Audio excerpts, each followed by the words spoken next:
Naaresto ng mga tauhan ng Pasay City Police Station ang dalawang babaeng sospek sa sinagawang drug bypass operation sa Apelo Cruz Street, Barangay 157, Zone 16, Pasay City.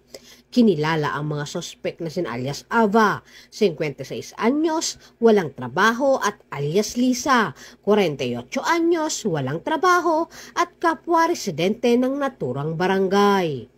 Na-recover mula sa kanila ang 6 na heat-sealed transparent plastic sachet na naglalaman ng hinihinalang shabu na may timbang na humigit kumulang 5.2 gramo at may standard drug price na 35,360 pesos.